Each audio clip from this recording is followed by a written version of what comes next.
Nous émettons depuis la capitale économique donc, de la Côte d'Ivoire, c'est en Abidjan et nous sommes dans l'une des communes les plus huppées donc, de la dite capitale, la Cocody, précisément aux deux plateaux, non loin des locaux de la commission électorale indépendante. Et vous êtes à votre émission Instant Témoignage, émission qui nous a permis, juste après la transition, bien sûr, de recevoir notre premier invité qui a eu le temps de s'installer avec lui. Nous allons parler, bien sûr, témoignage. Bonjour. Bonjour, monsieur Massia. Comment est-ce que vous allez? Je vais bien. Alors, on va s'asseoir confortablement, d'accord? Oui. Alors, le micro, ça va? Oui, ça va. Vous êtes à l'aise? À l'aise. Alors, avec vous, on va parler d'un témoignage assez poignant, un témoignage assez important.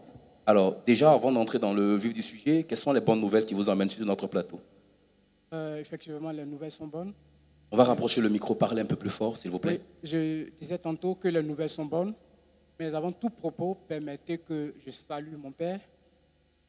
Il a beaucoup fait pour moi. On peut le faire en étant assis, hein, il n'y a pas de problème. Oui. Ok. Bonjour papa, merci beaucoup pour tout ce que vous faites pour nous. Bonjour maman, je voudrais encore vous dire merci. Vraiment, je suis fier de vous. Et grâce à vos prières, je suis aujourd'hui sur ce plateau pour rendre témoignage. Merci pour tout. Je voudrais aussi saluer le peuple de Dieu. Merci à ce chaleureux peuple qui m'a accueilli ici dans cette église, qui m'a accepté, parce que je signifie que je suis là depuis fin décembre. D'accord. Je voudrais également dire grand merci à un ami, un frère, monsieur Taki Félix, et son épouse, qui m'ont invité dans cette église pour retrouver la joie que j'avais perdue. D'accord. Que Dieu bénisse vraiment tout le peuple de l'ambassade des miracles. Alors, fini donc l'étape des civilités, revenons donc à ce qui fait l'essence donc de votre témoignage. Oui. Je me présente, je suis Paï Noël Daniel, originaire de Bangolo et de Kubli. Depuis 2010, j'étais pasteur dans une église que je vais taire le nom. Et j'ai servi le Seigneur dans cette église jusqu'en 2019. Et à partir de 2017, le Seigneur va me dire de quitter l'église pour totalement et me rendre à Yopougon. Et à Yopougon, il va me donner des instructions. Mais mon amour pour l'homme de Dieu, pour l'église, m'a mené à ne pas partir. J'ai adressé une prière au Seigneur. Seigneur, s'il te plaît, laisse-moi te servir auprès de ton serviteur. En 2018, le Seigneur va encore me parler, mais cette fois-ci, par ses serviteurs, par des prophètes. Ils vont me trouver à la maison pour me dire, le Seigneur dit, il faut quitter l'église. Je veux encore réitérer ma prière, la même. Seigneur, s'il te plaît, laisse-moi te servir auprès de ton serviteur. Et c'est comme ça, les choses sont allées jusqu'en 2019. Je déménage, je viens sur Yopougon, mais je ne quitte pas l'église. Et l'homme de Dieu apprend que j'ai déménagé chez Yopougon, il va m'affecter sur l'église annexe de Yopougon. Vous étiez où auparavant? J'étais à Port-Bouille. Ok. Alors, étant affecté sur l'église annexe de Yopougon en 2019, après mon premier culte du mois de septembre, je tombe malade. Après le premier culte, le lundi, je vais à la maison et je suis malade. Ma femme vient du marché et me demande, mais qu'est-ce qui s'est passé pour que, en 2 jours, je puisse dépérir? Moi-même, je n'avais pas remarqué cela. C'est ainsi que je constate qu'effectivement, j'ai dépéri. Je pars à l'hôpital et on me pèse de 94 kilos, je me retrouve à 56 kilos. Et on découvre que je suis malade du diabète. Or, la veille, on avait fait notre test de glycémie, j'étais à 0,7. Et là, je suis à 2,68. Je n'ai pas compris. C'était vraiment difficile et c'est de là que tout est parti. En moins de 3 semaines, je perds encore des kilos et je passe maintenant de 56 kilos à 47 kilos. Et les choses se compliquent. Et un jour, étant fatigué, c'était vraiment difficile, je n'arrivais plus à prier. J'ai dit, bon, je vais me rendre chez mon ami, mon frère, pour qu'il me soutienne dans la prière. Alors, j'arrive chez mon frère Taki. Lorsqu'il m'a vu, il dit, frère, je sens l'odeur de la mort sur toi et je te vois mort. Si tu ne te rends pas immédiatement à l'ambassade des miracles pour rencontrer mon père, je te dis la vérité, 2 jours ne suffiront pas. Et le lendemain, il y avait le camp de prière. Il m'a même menacé d'aller au camp. Il m'a obligé d'aller au camp. Pendant qu'on était en train de parler, il m'avait déjà inscrit. Et comme ça, je suis venu au camp. J'ai fait le premier camp. Qui l'a payé? J'ai fait le deuxième camp. Qui l'a payé? J'ai fait le troisième camp. Qui l'a payé?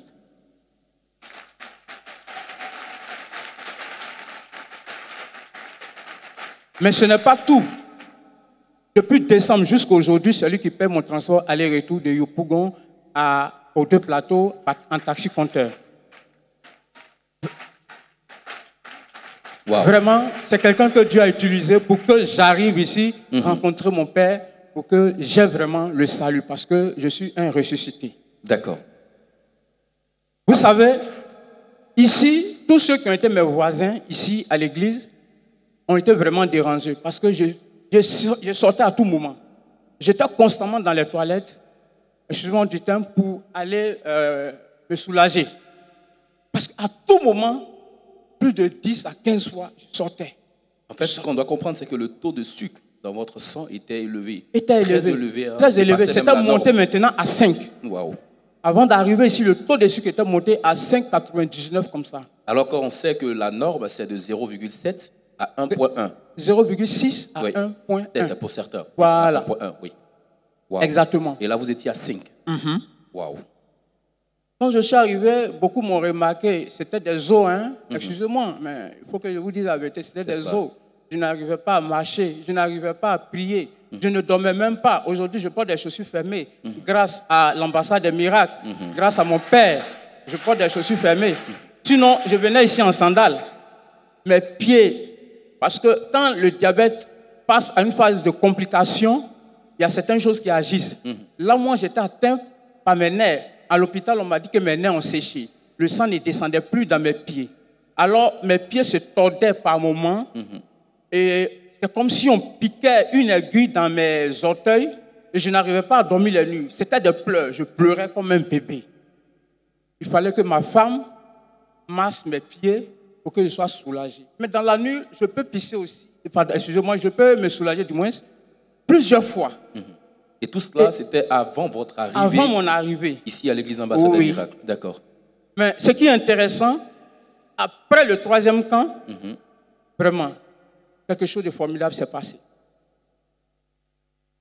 Avant de nous dire véritablement ce qui s'est passé, permettez-moi rapidement de rappeler à tous ceux qui nous suivent, vous qui êtes nombreux donc à suivre cette émission Instant Témoignage, nous rappelons que nous sommes en direct via donc, nos canaux digitaux Facebook, YouTube, et puis nous émettons donc grâce aux ondes de Miracle à TV+. N'oubliez pas, vous avez la possibilité également de soutenir donc, le ministère, de vous connecter à tous ces témoignages qui auront lieu donc, tout au long de cette émission via les numéros qui s'affichent maintenant au bas de l'écran. On va revenir donc à votre témoignage. Après le 3e camp de prière, quelque chose de miraculeux s'est passé dans votre vie. Oui, effectivement.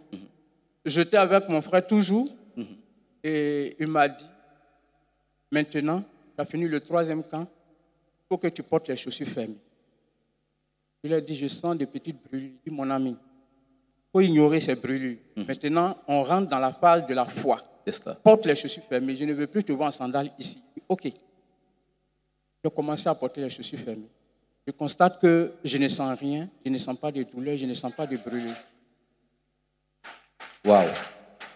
Et je suis arrivé à l'église. Depuis ce jour, ça fait plusieurs semaines, je suis en chaussures fermées. Du matin au soir, dans mes balades, dans mes tournées, je suis en chaussures fermées. Il n'y a pas de problème.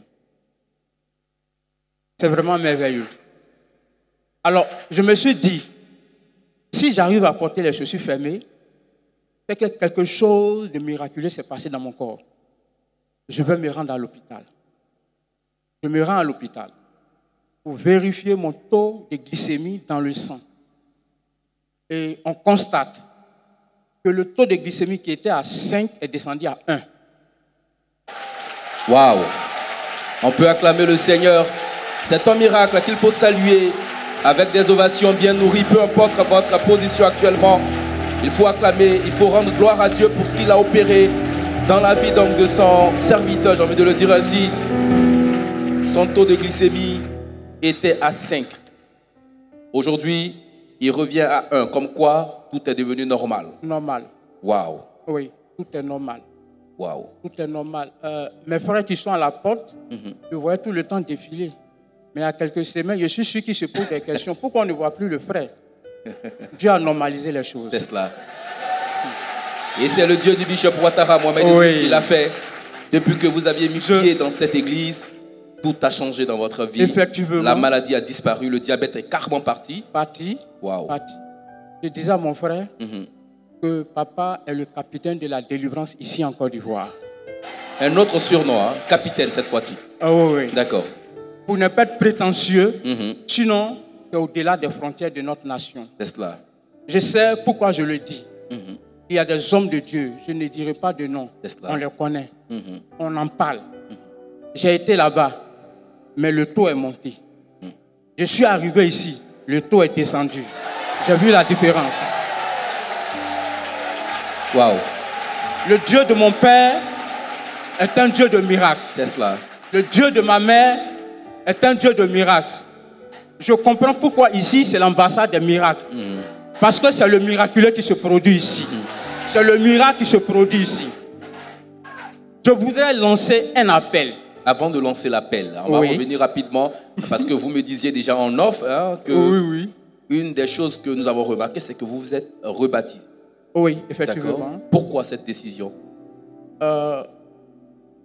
Nous sommes des enfants de Dieu et nous agissons par l'Esprit de Dieu. Un soir, à un culte du soir, un vendredi, papa m'a vu, m'a demandé, tu es malade? J'ai dit oui, il dit viens, je vais prier pour toi. Lorsque papa a prié pour moi, je suis tombé sous l'onction et je me suis retrouvé à terre. J'ai eu une vision dans laquelle je me voyais être baptisé ici. Et une voix audible qui me dit, après ce baptême, voici ta couverture spirituelle. Parce que lorsque j'ai démissionné de l'église là où j'étais, les choses étaient difficiles. L'homme de Dieu n'a pas aimé, ne voulait pas que je parte, mais c'était entre la vie et la mort. Et j'ai été le voir. Donc, je n'avais plus de couverture. Pendant 1 an, j'étais à la maison. Je n'avais pas de couverture. Et les amis vont me dire, c'est dangereux de ne pas avoir de couverture. Donc, quand j'ai reçu cette parole, j'ai dit, je vais agir par la foi. Je me retrouve encore chez mon frère, il me confirme, il me dit, Dieu me dit, il faut te faire baptiser. C'est vrai, tu t'es baptisé, tout et tout. Fais-toi baptiser. C'est une confirmation. Alors, je viens voir celui qui est chargé du baptême. Et vous faites les cours et vous faites baptiser. Effectivement. En gros, ce n'est pas que ce baptême vient annuler donc, le précédent baptême que vous avez fait, mais c'était une action prophétique. C'est une action prophétique. Carrément pour vous aider, pour, pourquoi pas, emmener encore à nouveau cette couverture spirituelle. Effectivement. D'accord. Effectivement. Écoutez, après le baptême, j'ai des songes où je vois papa souvent prier pour moi, ce qui n'était pas le cas avant. Donc, je sens maintenant que j'ai une couverture. Là, vous avez la couverture spirituelle. D'accord. Et c'est cette couverture-là même qui vous a aidé à chasser carrément le diabète de votre corps? Oui, vous savez, je vous dis quelque chose. Très rapidement, 30 secondes. Mon grand frère me disait un jour que lorsque je suis né, on voulait me vacciner. L'aiguille s'est cassée à 2 reprises. OK. Comme bébé. Ils ont demandé pardon aux ancêtres pour qu'on puisse me vacciner. C'est ce qui a été fait. J'ai compris que c'était beaucoup spirituel. C'est cela. Et celui qui n'a pas le manteau générationnel, comme notre Père le dit, ne peut pas chasser ce diabète. C'est cela. Qui est dans le sang depuis des générations. Papa, merci beaucoup. Je suis béni d'être dans cette maison. Amen. Merci, M. Kpayi Noël Daniel. Là, on vous permet donc de rapidement faire votre dernier message. Oui, je voudrais inviter toutes ces personnes qui hésitent, toutes ces personnes qui ont des préjugés. Je voudrais les inviter à venir au camp de prière C'est pour leur bien, leur guérison. Moi, j'ai hésité. Mon frère a lutté. Je suis arrivé. Aujourd'hui, je suis bien. Je mange ce que je veux manger maintenant. Je me déplace comme il le faut. Et puis, j'arrive à prier. Donc, j'invite tout le monde à sa propre délivrance avec nos camps de prière de l'ambassade des miracles. Que Dieu nous bénisse. Merci, M. Paï Noël Daniel. Vous étiez sur notre plateau pour nous parler de cette guérison miraculeuse que vous avez expérimentée, donc en mettant les pieds ici à l'église ambassade des miracles. Juste après lui, on reçoit notre prochain invité, juste après ce qui suit.